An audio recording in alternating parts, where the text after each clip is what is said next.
Thank you very much, Nancy and the Innovate Eastman team. My name is Luke Bohaneke. I'm an entrepreneur in residence with Innovate Eastman, and I'm happy to be talking here on what is arguably my favorite topic as a serial entrepreneur, and it's steering startup ideas. So, happy to jump into things here. And this is really my favorite topic because I don't see too many people talking about it. We all have business ideas. We all think about that one thing that we wish we pushed forward. And we're going to talk about how to make that happen today with the least amount of risk, the least amount of time, and the greatest odds of success for current entrepreneurs and for those that are thinking a lot about it.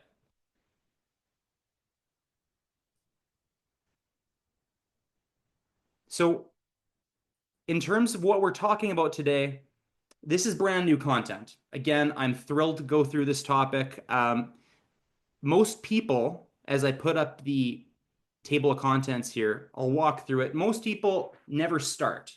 That's what I observe as my career as an entrepreneur and those that I've gotten to know, whether it's through the Innovate Eastman program and otherwise. We have great ideas, but we never start. And that's for a whole slew of different reasons. And I'm kind of hoping that we can break down why we never get started with our ideas, how to get our ideas kind of out into the wild, how to start conversations with not just friends and family, but colleagues and advisors and stakeholders based on our ideas before committing any time or money significantly to the projects. And really, I believe I'm going to identify a four-step process for steering startup ideas in the early stage to the point where we can get in front of a customer and actually make that first sale. A few things about myself and why I'm talking about steering startup ideas. I'm calling myself a repeat entrepreneur generalist. I use the word repeat because I've done about a dozen startups in the last dozen years. I haven't made my first $100 million sale yet, but I've seen pretty much everything from building software startups for enterprise to building healthcare applications to building robots for farmers. Most recently, I've developed two back-to-back golf-related organizations following my passion. You might know in Winnipeg, Manitoba, I started Avid Golf Simulators and Lounge, which is a brick and mortar, I would say, sports entertainment business, which is totally different building a consumer-oriented company than B2B software. And most recently, just because I think it's the coolest form of entrepreneurship, I started a consumer packaged goods company where I've created a physical product based on an idea, which is a performance drink targeting the golf industry. So, really, my passion is to go from scratch, like simply an idea, and create something. So you have an idea in your mind and then you make it exist and then you sell that product service experience. To me, that's a lot of fun. And in doing so, I've been able to find the first customer in at least 10 different ventures. I'm not saying they all succeed. It's been mixed with a handful of failures and some small wins and a few recent successes. But I believe I've identified a bit of a process in terms of how to go from idea to reality and kind of avoid the graveyard of ideas, which is the whole idea of I once had an idea. You know, we're all sitting there with an idea or two. Some of us, like me, come up with one every time I take a shower. Whereas others, it might just be that one or two ideas, and we wish we did something with it. We wish we actually tried to push it forward. A lot of us have had ideas to do things like a golf simulator. A lot of us have had ideas. What if I made a food and beverage product? And I kind of want to discuss where these ideas are getting stuck. And hopefully, after today's webinar, there's a few more ideas that we see get pushed forward. That's the whole goal. So most people never start. Why do these ideas never start? Where do they get stuck? Well, it's really one of four things, four buckets. Number one, you're too embarrassed. Your idea is so early stage, it seems kind of weird. It's not fully fleshed out. And you're honestly concerned of ridicule or embarrassment or judgment from colleagues. I mean, I've felt this myself and I've gone through this many times. So I'm sure others are feeling the exact same thing watching this right now. uh, it's too risky, right? A lot of us, whether it's because of life circumstance prohibiting us from taking a big risk, like not everyone can just go and, and do a 30,000 can production run like what you see on the wall behind me with my physical product. Um, but a lot of people just don't want the time commitment too of saying, you know what, I have a family. I have not just a family, but I have a job. And not just a job, but I have some savings, I have a mortgage, and they don't want to do anything to jeopardize that. I guess that's been a bit of my advantage of not having some of those circumstances, but I'm going to dispel some of these risks right away. But that whole idea is it's too risky. Why even get started? The third is where do I start? Um, and this plagues all of us, kind of that analysis paralysis, procrastinating, not knowing what to do. You have an idea, you want to roll through with it. Maybe you even know who your target customer is, maybe you know your business model, but you really don't know where to get going. And the fourth situation that I see all the time, and again, I face these feelings myself, not this one so much, but some people that I know are just too smart, um, where they start over analyzing and they start to really second guess, is the idea too weird? A lot of these people are in good jobs. Again, I was not plagued with this responsibility, but they're in good jobs or good careers, and they just really start to overanalyze it. And they're almost too smart for their own good to try something as crazy as a startup idea that maybe hasn't been proven out before.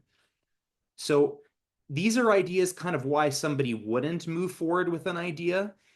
And really, again, the goal of today is to dispel reasons not to start and to get the ball rolling with more ideas. It's easy to do.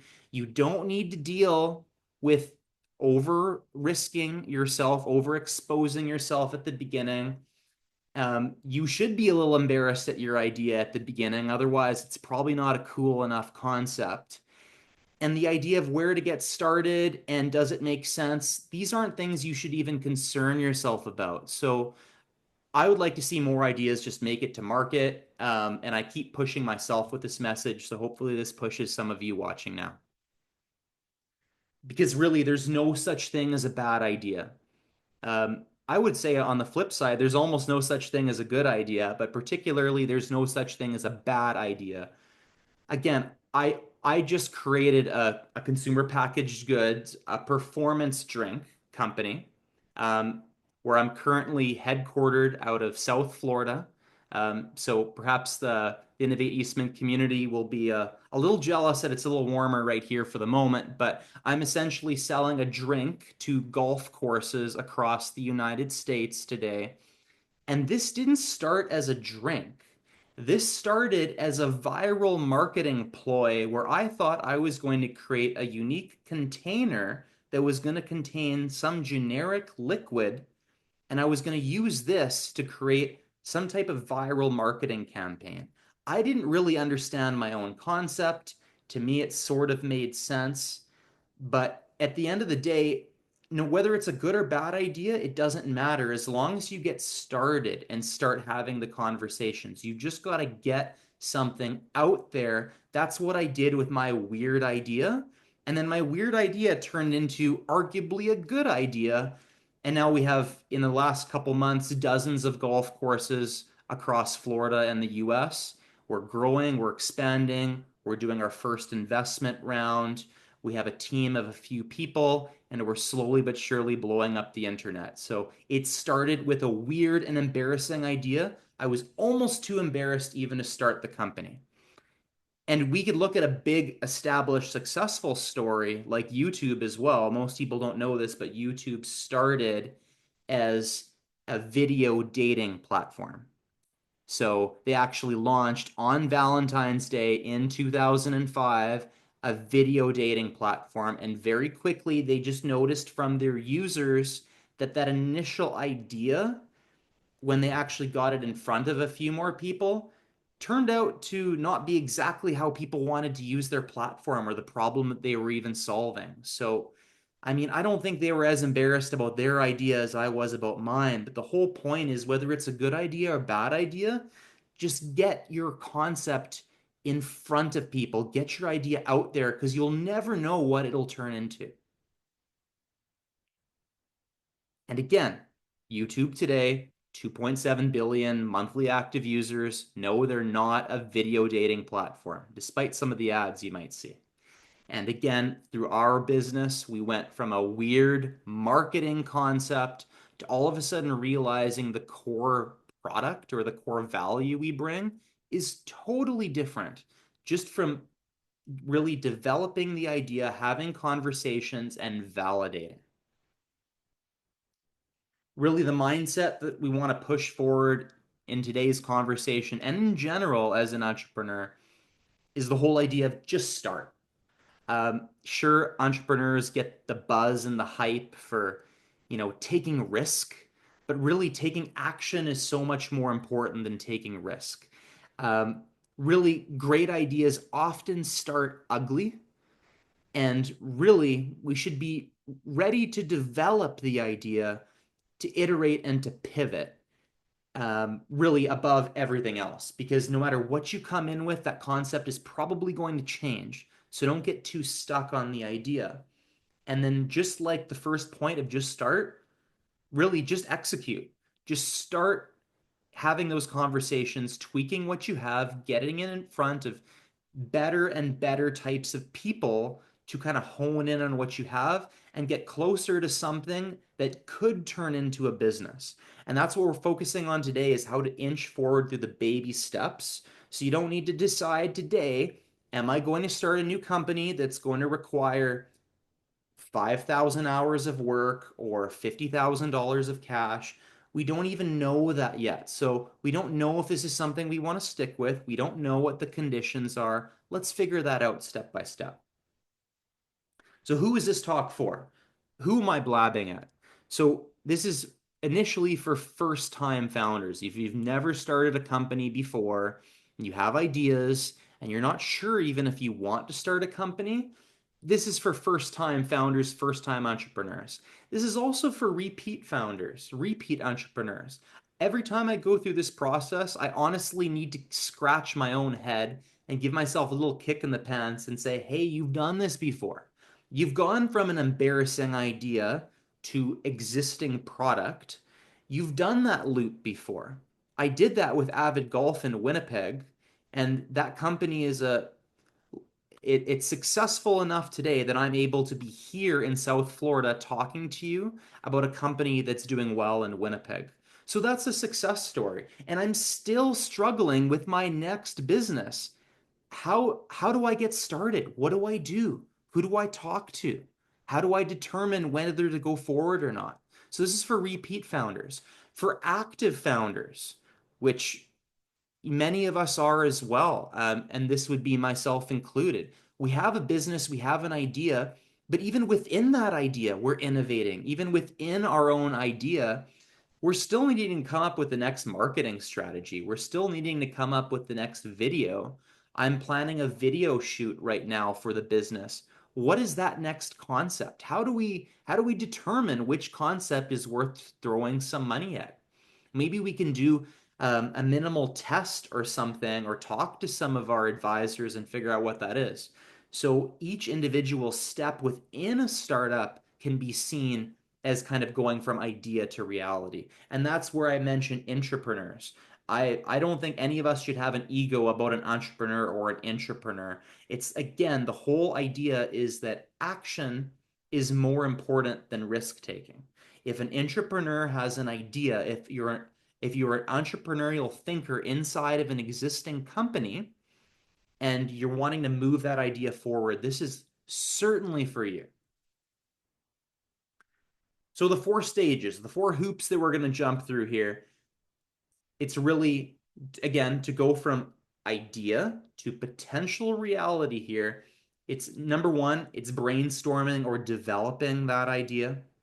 Number two, it's assessing the idea yourself before you take it and put that idea in front of your potential target market or just stakeholders for feedback. Number three here is communicating. This is where you actually start talking to people and where you're likely going to deal with your first real pivots or iterations. And number four is validating. And that's actually where you're going to determine through conversations, but also through particular actions you can take to get to the point where you understand what you're building. Do you think this is a probable startup that you could create? Is it something that has legs? Is it something that you're still equally passionate about? And does it look like you got customers lined up to use it? So, first and foremost, brainstorming. Sounds simple. I don't know too many people that do it. Uh, Really, it's about writing it down and it's about saving those ideas. That's like the crux of just how you come up with more ideas is you come up with more ideas. So I'm a rigorous user of Apple Notes. Anytime I get an idea, I know it's going to leave my brain minutes later. You write it down. It doesn't have to be something that is fully worked out. Even if you're not sure how the idea works, get it on paper. It could just be a quick idea. It could be, it could be something more fleshed out. A more mature idea might have a defined product, a target market, a business model, a marketing or distribution channel. But if you don't have any of that, that's fine. Just write something down. You can always add and iterate. uh, Saving the idea. I mean, we all use, smartphones, and we all know what like screenshots are in 2025 here.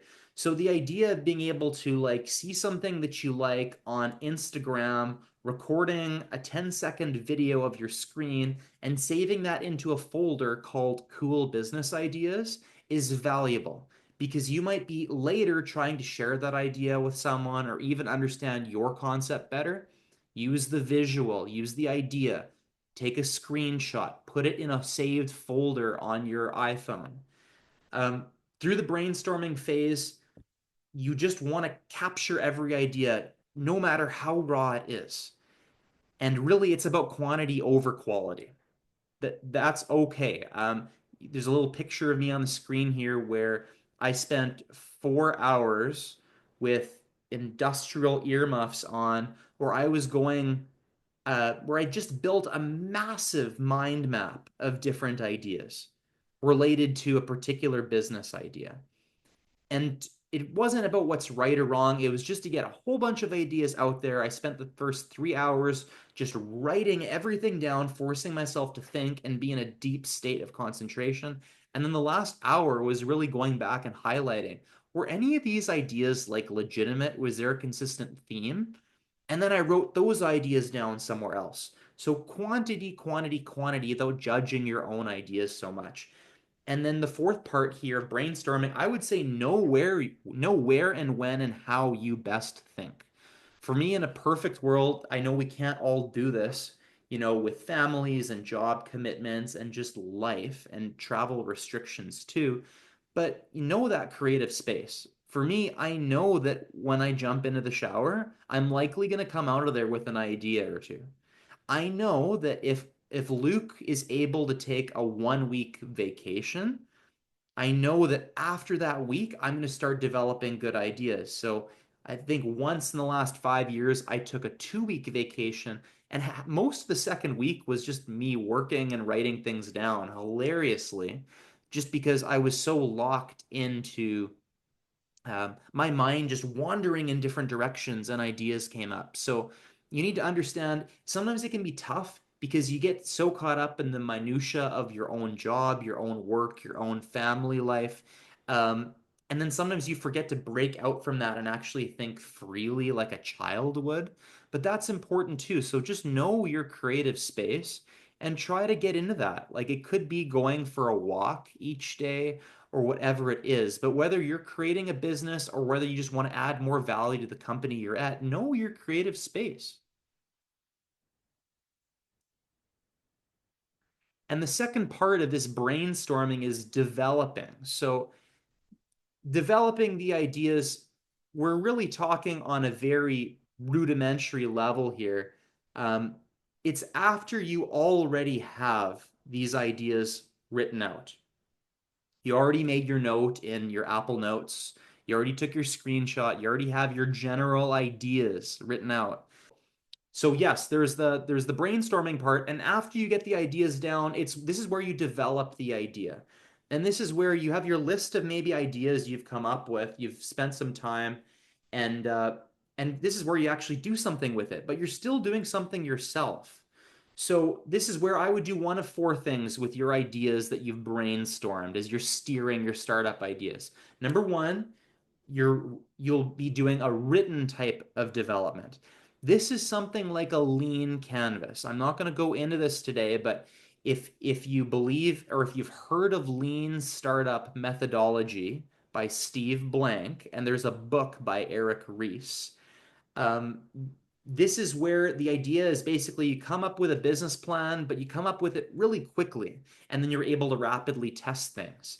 On the really quickly side of things, a lean canvas is something that you can Google search, you can access, and it's basically a business plan you can write in 30 minutes. So, highly recommend doing this instead of writing the whole dang business plan. Find the 30-minute way of doing it where you understand the types of things to think about and writing that down to flesh out your idea from a raw idea you wrote in Apple Notes to actually something a bit more robust. The second part is the visual. So this is often a picture or a wireframe or something that you can show somebody and understand a bit more how it works. We're all visual people, even yourself with your own ideas. It's helpful to have that visual. A physical prototype or physically developing your idea a little bit more. I mean, I love Lego, so I'm using a Lego picture here. Really, the whole idea is a lot of concepts are physical. They could be physical in a way where you're taking out cardboard and you're taping it up. Also, a physical way to develop something here could be actually in a digital world. I have literally gone inside of a zombie apocalypse game that I love to play on PC, and I've gone into that world and I've created something physical to show myself, but also to show some stakeholders to articulate my idea. So physical could look different ways, but this is actually building a space, whether it's a physical space or a virtual space to allow you to articulate your idea. And the fourth way to develop an idea early stage is a one pager. Like if you're not sure about something, design what like a one page ad would look like. Like I took a picture from an early Airbnb ad when you can even see here, maybe they're using their old logo, find a place to stay. And then the pictures of the screenshot, like that's almost like a wireframe, but in this case, it's kind of like an advertisement, right? So if you have an idea, just put together what a one-page pitch would be. Even if you're not sure about some of the information, if you're not sure about the pricing, you're not sure, how would you communicate it? So this just allows you to take that idea and again, just develop it just a little bit at this point so you just understand your own idea a little bit more. So we go through the first part of steering startup ideas. That was brainstorming and developing. Now we're on to step two, and this is assessing. This is still you yourself. You're not going out to people yet for feedback, but you yourself, how I would go through and think whether an idea is a good one or not, as someone that's gone through about a dozen different startups in the last dozen years, I would go through these four things. Number one, it's lifestyle design. So, lifestyle design to me, it's intentionally shaping your business to support the kind of life you want to have. Sounds fancy, but it's just basically if you do this type of company, is it going to move you closer to the life you want to have, the life that you would like to live, about your personality, about geography, about different types of commitment, even again, risk tolerance is considered here. Just understanding, does this startup really fit? And that's where I'd really say that one good idea for one entrepreneur is not necessarily a good idea for another entrepreneur because the idea needs to fit the person, it needs to fit you and your life. It makes a lot more sense for someone that is um, skipping ahead here, for someone that is comfortable going out and talking to a lot of people at events, setting up at a lot of trade shows, going and doing a lot of meetings with influencers and customers and strategic partners and doing video content and podcasting. It's tough to do all that if you're like really introverted, right? So then maybe you wouldn't go and start a consumer packaged goods company if your target market is golf courses, like mine is with my current product. So, understanding from a lifestyle design perspective, okay, I'm going to start a performance drink. I'm targeting golf courses as my first target market. What does that mean? Well, that probably means before I have distributors, I'm going to have to go around selling these drinks golf course to golf course. Not everyone wants to do that. And then that begs the question, where do you do that? Well, that also answers why I'm in South Florida right now, because I have a 12-month season that I could sell to golf courses, as opposed to in Manitoba, where it's a 6-month season. I'm in a place right now where there's a golf course for every gas station. So that's very calculated when I decided to do this type of business. So we should be aware of everything from where we want to try living to what our own personality is like to what type of skills do we want to develop in the future. It's all part of that lifestyle design. And we might not have all these answers at this stage because we're just at stage 2 of 4 of steering startup ideas, but start thinking about this now, okay? Because that might help you rank your own ideas. Number 2 here is the professional and personal goals. So that's, if you understand where you want to be in your career in 5 years, you might take a certain startup or project, or as an entrepreneur, you might push an idea just to help you get closer to that, right? If you want to have a certain life, if you want to grow in a certain direction, totally, a startup is the best way to do that. So it's related a little bit to lifestyle design, but this is just really your personal goals for what you want to do with your career, and do it consciously. Number 3 is why you. This is in why you are the right one to start this startup. You should have an answer to this. This answer should come down to one of a couple things. It could be because of passion for the idea. I don't mind that. I don't think that's complete BS. If you're not passionate for it, then you're not going to stick it out as long as a passionate entrepreneur would. So maybe you're passionate to solve a particular problem. Maybe you're passionate about the concept. Maybe this is a scratch your own itch type of startups, which are great to do, by the way. If you're building something where you would be one of the first customers, as long as you're not the only one, that's a good path to take. Also to think here, skill set alignment. So it might be why you, well, you might, if you're world renowned in the industry, if you've done it dozens of times for others, if you have a particular set of knowledge or skills, that might give you an advantage just based on your skill set. And then also start thinking about unfair advantages too. You might have access to a person or a team. You might have certain knowledge or something that, makes it unfair for somebody else who is competing directly beside you based on something that you bring to the table. So understanding an advantage that could be unfair is pretty important. And then the fourth one is why now?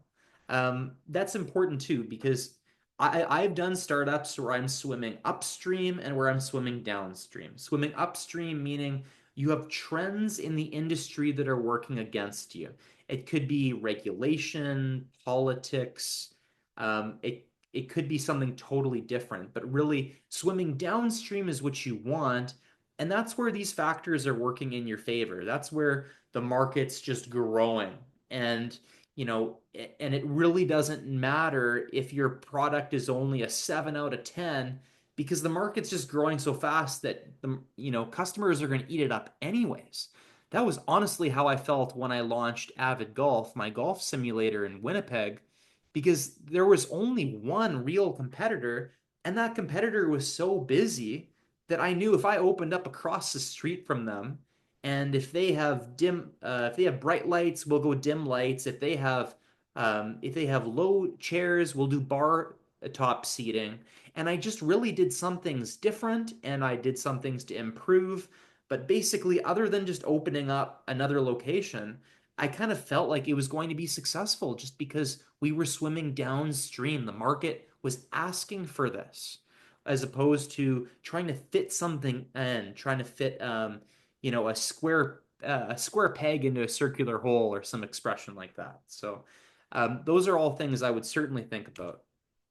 And again, as I shared the example, this ties back to the whole lifestyle idea. Just be aware and think a few steps ahead. If I start this type of company, how is it going to relate to those 4 points? Is this going to match my lifestyle interests? Is this going to match my professional goals?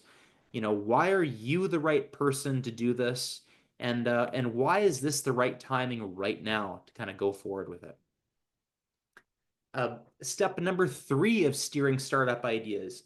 Now we've brainstormed and developed an idea, and we took it one step further where we kind of assessed our own idea, massaged it, and we developed it a little bit. Maybe we got a little prototype, maybe we got a one-page ad. We have something to help us understand it.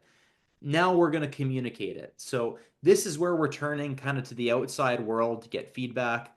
The goal at this stage is not to decide should I do the startup or not. Let me just clarify. The goal is to keep developing the idea. The goal of step four will be to help you make that decision. But right now, you talk to people just to help you develop that idea a little further. No secrecy here is needed 99% of the time. Always people are saying, what if someone copies my idea? What if someone takes that? Well, I mean, there's very rare exceptions to this, and I'm sure an intellectual property lawyer listening into this will have different feedback. But from my experience on the ground, working with entrepreneurs as an EIR and being an active entrepreneur myself, 99 times out of 100, no one's going to take your idea because it's just not special enough. B, it comes down to execution before anything else.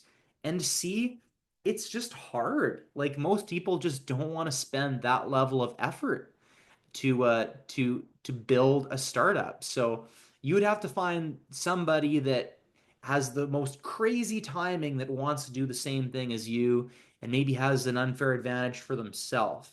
I'm not saying go and tell everybody, but I would generally not go around tippy-toeing when it comes to communicating your idea because I think there's more to gain from talking to people than there is to potentially lose. Okay?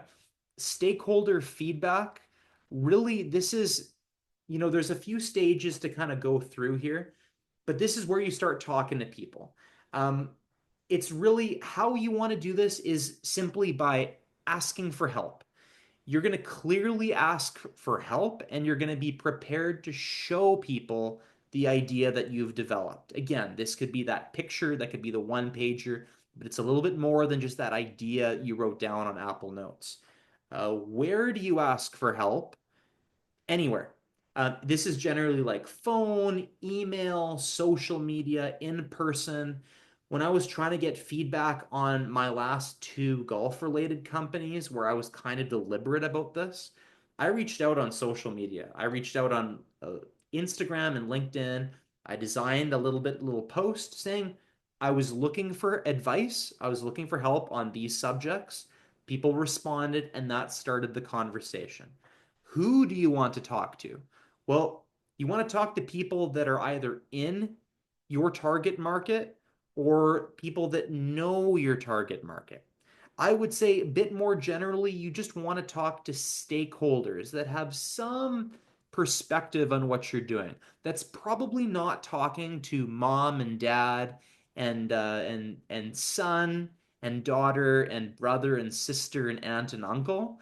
It's unless those family members or your best friends have a good perspective because they're in the industry. But you want to find people that know things related to your idea. And that's really important. There are people that are somehow connected to your idea, or again, ideally the target market, but that's not important. Just people that might know some other people is good enough at this stage, okay? What do you say to them? Well, in most cases, you're not asking, is this a good idea? That generally won't help. It's much better to understand, would they use it? Would they pay for this thing? It's much better to understand their current process or tendencies. I was asking a lot of people what they currently drink when they're on the golf course. You know, a lot of people are having beer. When they're not having beer, what do they have? Okay, they're having Gatorade or they're having Red Bull. Okay, what do they think about Gatorade? What do they think about Red Bull? Are they satisfied with those drinks?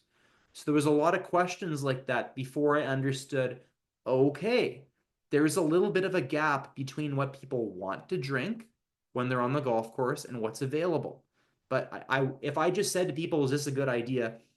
That's not the valuable question you want to be asking, and you definitely don't want to steer them in towards saying this is a good idea. You don't want them biased in support of your idea. That's not helpful in you kind of assessing your own concept here. Um, Expect to go down some rabbit holes through the communication. Expect someone's going to say something, and you're going to end up taking a meeting with somebody totally different and totally random, and that's totally okay. But the goal here is you're continuing to develop the idea or you're pivoting, really one or the other, and both of them are totally okay. This is a messy slide. Again, I made this slide just for us today. This is a new deck, a new topic. But the whole purpose of showing you this is what happened with Course Record, my performance drink company, when I really started with just an Instagram, Facebook, and LinkedIn post, which then led to a series of phone calls and direct messages with colleagues talking to first legitimate stakeholders. And then after that, it was some more calls with people that were slightly more accurate stakeholders who actually knew something about what I wanted to do, which again was a way different idea than what I ended up getting to, which led to more accurate stakeholders and more phone calls and more honestly embarrassing meetings where I wasn't really sure what I wanted, but I was getting closer and closer. And then finally, I went. I had an in-person meeting in southern Manitoba, where after the one meeting we did a big pivot, and that was the one biggest pivot we ever did with the performance drink, which wasn't called the performance drink, nor was it called Course Record from a brand perspective. But one meeting shifted that. That meeting then led to a few more connections, which led to a few more connections, which all of a sudden led to me hiring a nutritional scientist, a beverage formulator, and industry consultant. But that all happened through a whole bunch of conversations, which were initially a little bit painful and awkward because I didn't know what I was doing. That's okay. This is your first communication with the world. And really, what I want to emphasize here is this mess. It's actually pretty simple, and you can get here pretty quickly. You can get here without money, without a ton of time, just with a little initial massaging of your ideas and then asking your network for some feedback. And then step number 4 is validating. So, are we ready to start pitching and selling customers? Not quite. I mean, we're on the doorstep. We're almost there, but um, really, it's just initially just figuring out if there's demand. So, kind of what bridges where we were just at with talking to people and getting feedback and actually closing our first deals is what we're looking at right here. So, step number 1, really in validating your concept is talking with potential customers. So, in the communicating, we're just talking with stakeholders, right? Ideally, we're talking to people in our target market. But if they're not in our target market, it's okay. But here, what we want to do is we want to get out of the building, we want to get in front of potential customers and interact with them as much as possible. This might literally be going and visiting customers or potential users and seeing how they work. Literally, when I was creating software for paramedics, I was literally on the ambulance seeing how paramedics were working so then I can go back and design better software programs. So this could look very different to many people, but you want to get as much of an understanding about how your potential customers might interact with your product and have those conversations now on a little bit more of an in-depth level. And you will find there will be early adopters and some customers they'll be willing to give you this time, and others won't. So you just need to ask and get over that initial fear. Tell people you're early stage, tell them you have an idea. Some customers want to do that because lo and behold, they might become really good advisors for you. Okay. Use surveys, focus groups, and ongoing feedback loops. Really, when I was developing the performance drink, I had a group of about 50 people, which you could argue it's an unfair advantage that I had a group of 50 to 60 eager golfers, avid golfers, through my first golf company. They were giving me daily feedback on what to do with this next golf related company. But use those advantages.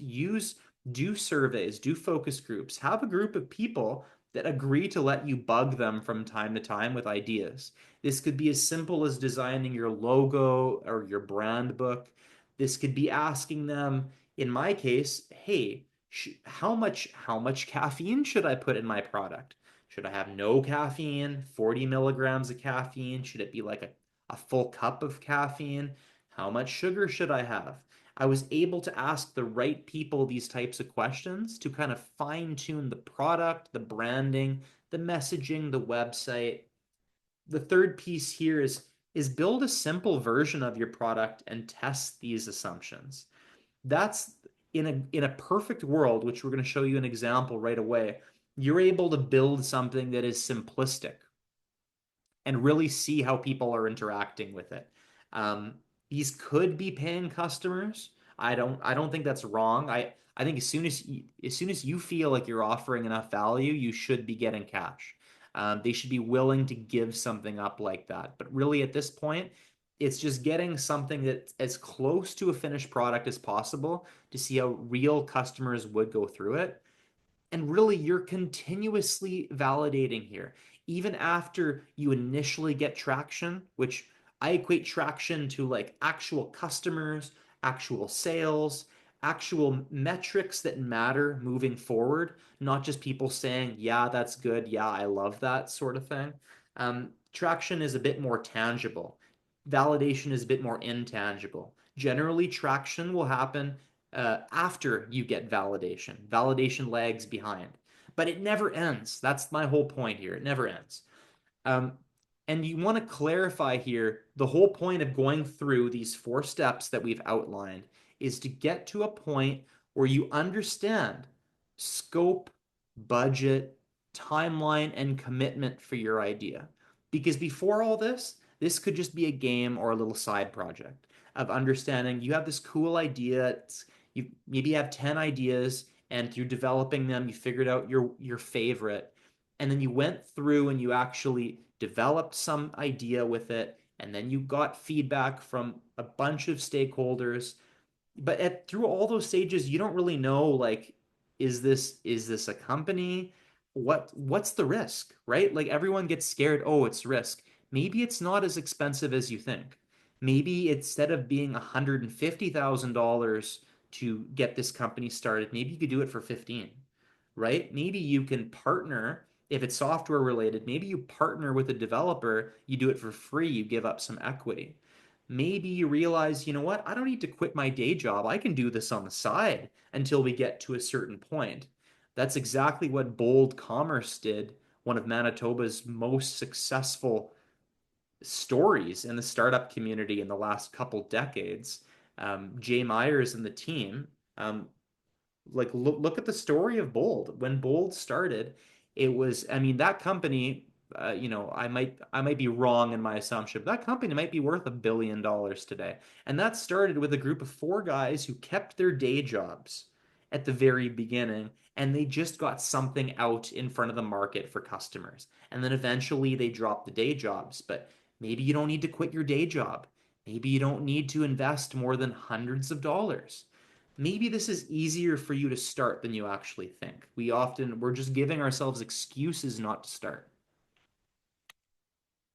And two of my favorite examples are right here. Like Airbnb started by just creating a simplistic offering. There was a big event that was happening in their city. And what they did is they just rented out their room and they just and rented off an air mattress. And they saw how easy it was to quickly put up a website and a landing page and promote the availability of a place to stay. Beyond that, Airbnb also created a cereal called Obama O's um and oh something with McCain. I would have to pull up the picture, but they created literally a cereal um with Obama and his it's called McCain O's or something like that, another type of cereal product. I should have the picture in this deck. But they raised $30,000 creating a politically inclined cereal that they then used to continue funding their startup. Super creative, outside the box thinking, and they did this just to allow them to get to the next level. So whether it's creative ways of fundraising, or just realizing that before you do a full platform, you can just rent out your spare bedroom and test a concept that becomes as big as Airbnb is huge. So, and you reduce your risk by doing this type of stuff, right? By unique fundraising campaigns that put more money in the bank account, by figuring out the smallest way to test your concept with the real paying customers. Zappos did the same things when Tony started his shoe business. At the beginning, he was having a tough time with investors being willing to agree with the concept that consumers would buy shoes online. That was that was a weird concept at the beginning, right? Like people thought for a while you wouldn't want to drink water out of cans. And now you have Liquid Death, the $700 million valued company. Even before that, you had shoes being sold online was a weird concept. So what Zappos did, instead of purchasing all the inventory of all the shoes and all the sizes for men and women, what Zappos did is Tony, the founder and CEO, would go to the mall, he would take pictures of the inventory and he would position them on his website. And then when a customer purchased, he would go to the mall, he would purchase the product off the shelf, and he would ship it. And technically, he lost a little bit of money on every single purchase, but that didn't matter. This was a way that Zappos was able to test their concept. Um, this is a way that Zappos was able to ensure that if they put the website, they could find the customers that would buy the shoes online direct from the warehouse, which customers had no idea it was just from a store, and be able to fulfill those transactions. Then they scaled up to the moon and they sold for I think $1.8 billion to Amazon maybe just over a decade ago. So confirming if there's an actual market need is pretty important there. Once you go through these stages, once you've gone through that idea or brainstorming and developing, assessing your idea, communicating your idea to stakeholders, and then doing these validation exercises to make it as real as you can. Now you can decide, is this a startup you want to do? Um, has your idea evolved into something understandably real? Do you see something here? Or half the time you might just lose interest by the end and realize, you know what? Now that you understand it, it's lost a little bit of its sex appeal. You realize it's a lot of hard work and you don't know what you're doing, and maybe you're just not the right person for this type of startup. You might realize, you know what, it's very capital intensive. You might realize that you can't really juggle this with your day job. So those are all things you can consider. What are the commitments and risks? You should understand that better now. Don't think about the commitments and the risks so much when you're at the idea stage. Otherwise, your idea will end up in that idea graveyard that I showed you guys at the beginning. So get to this stage, and now you'll understand, okay, if I want to do this, I need to do this with approach A or approach B. And you'll have an idea how much that costs and who you need.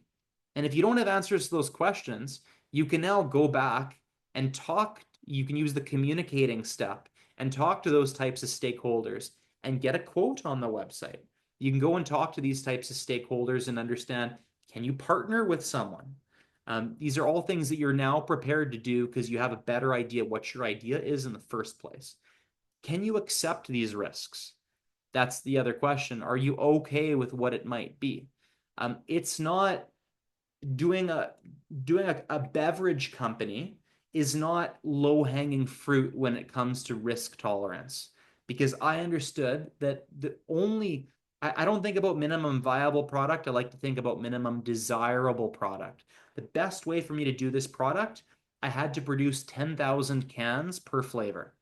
I couldn't just do this at home and have my own canning machine, and there's healthcare regulations to worry about. And then I didn't want to just do one flavor because I thought somebody might love the product, but if I only have one flavor of my drink, well, then first of all, it's going to be harder to get on retail shelves because that's what my advisors were telling me. And I was also told that some people will just have strong flavor preferences. So then for me, the minimum desirable product was I need to produce 30,000 cans of this drink and get all the ingredients and deal with all the logistics and all the approvals and all the research and all the beverage formulating and all the costs required to do that. So this was not the most low-hanging fruit. But if some other businesses, you might be able to just wireframe something. You might be able to create something with a single simplistic feature. You might be able to do what Airbnb did and do something that doesn't actually cost you anything, where you're just renting out a room you have to test a concept. So it's just understanding, can you accept the types of risks that are related to that exact business? Because no two businesses are created equal. And then I add here as the last point, is there another small step you can take? So for me, my small step was a few months before we launched, before I paid for those 30,000 cans to be produced. I I physically went to my absolute target market where I said the greatest odds I have of being successful in this type of business is to launch it in Southeast Florida. That was very calculated. And then I I flew to Southeast Florida and I brought samples from the beverage formulator, which cost me something but a lot less than 30,000 cans. And I had a glass bottle and I had a sell sheet and I went golf course to golf course in 7 cities across 10 days. And I figured out from the scouting trip that we had something. I figured out that this was something that had legs. Again, I closed our first few customers. I got feedback. I felt a lot more confident going forward, and I kind of understood what I was getting myself into before I said, okay, I'm going to make this bigger financial risk. I'm going to make this bigger time risk. I'm going to take the risk of geographically relocating so I can launch this company, which comes up with its whole new set of challenges, especially as a Winnipegger, and how I would deal with that. So I called it a scouting trip. Find your scouting trip as you're bringing your idea to the market and see how you can make small steps forward before you need to jump all the way in. Okay, there will be a time to jump, but you can often dip your toes in a lot first. And as I mentioned, yeah, Captain McCain's. So that was the cereal that came out with the Obama O's. And that allowed Airbnb to raise $30,000 as that in between point that allowed them to continue to exist at a point where they weren't set up to raise funds from investors. They were still too early, and they decided to create a whole dang cereal just in order to get there. So that creativity might be able to help you go from idea to full scale commitment, just being creative and going step by step and not just going the whole way. Couple key takeaways before we turn over to questions. Really, what I just want to see a few more entrepreneurs do something with their idea. And if you get to the point where that idea you don't think has as much merit at the end of those steps, that's okay. But give it a chance. Give your idea a chance to go all the way through. Give it a chance to turn into a company. So I think the biggest risk is not taking risks.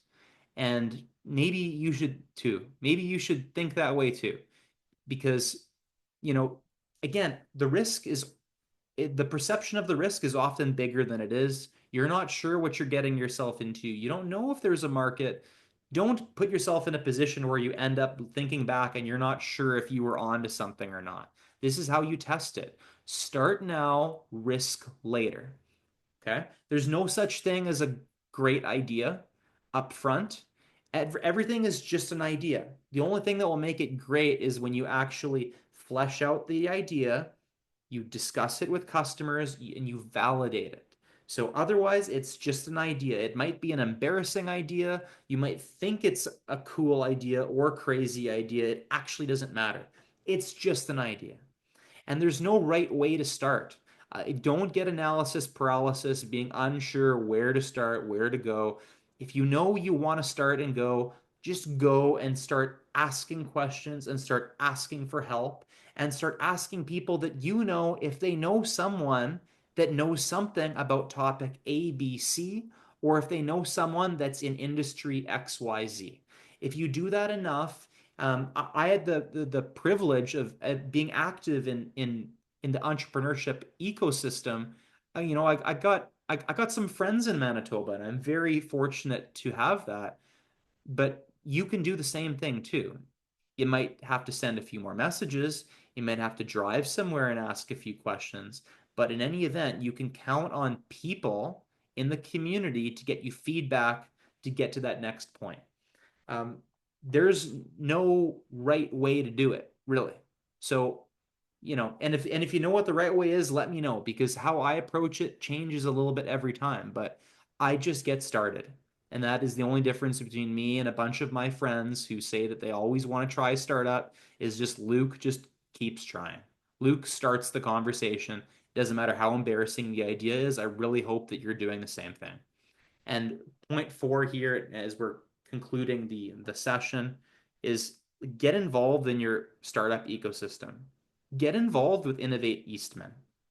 Reach out to Nancy, reach out to Shane, reach out to the Innovate Eastman team.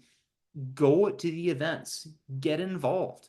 I mean, those individual connections, you might not understand how they're going to help you, but this helps build that insulation that you could call it that allows you to validate your idea a little faster. It could allow you to discover business partners or strategic partners or customers or investors or vendors just that much faster, or just friends that you can ideate with. So I've been actively involved in Manitoba's entrepreneurship ecosystem since 2013. So really, it's been like 12, 13 years that I've been involved in the scene.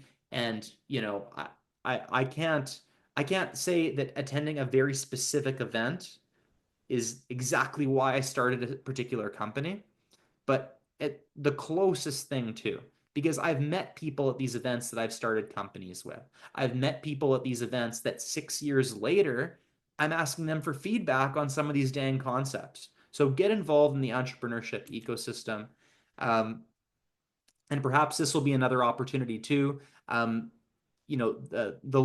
supposed next workshop that you might be able to catch me at, which is also one of my favorite topics, is about finding your first customers.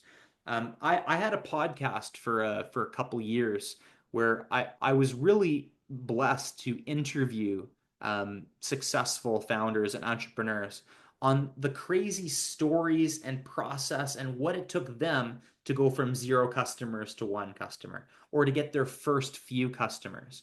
So, and these stories are often inspiring and entertaining and scrappy, and they're often done in not scalable ways. And you see very successful companies that have these crazy stories of how they do it.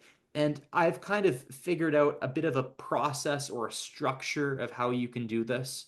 It's it's a little bit of a creative process, but there's also a method. Um, there's a routine. There's a series of steps you could take that could help you to get to those first few customers faster. So that's what we want to talk about. It can't guarantee that you'll be successful in your startup, but if you can't find your first customer, you guarantee that you won't get there. So really, we're going to walk through some of the common trends that we have observed from serial entrepreneurs. who have successfully bridged the gap from zero customers to one or more. That's what we're going to talk about next. If you want to reach out to me, again, reach out to Nancy and Shane and the team at Innovate Eastman anytime. Attend the workshops, attend the in-person events, and you can reach out to me. My email is on the screen here. I'm pretty easy to reach on LinkedIn and Instagram, and happy to have conversations. I do have hours that are available through Innovate Eastman. Happy to chat about your particular idea. Want to thank everyone for their time. Thanks for allowing me the opportunity to talk about probably my favorite topic, Nancy, and that's just seeing more entrepreneurs starting more companies, and even more importantly, more people working with their ideas in the first place. So thanks, everyone, and we'll turn it over for questions.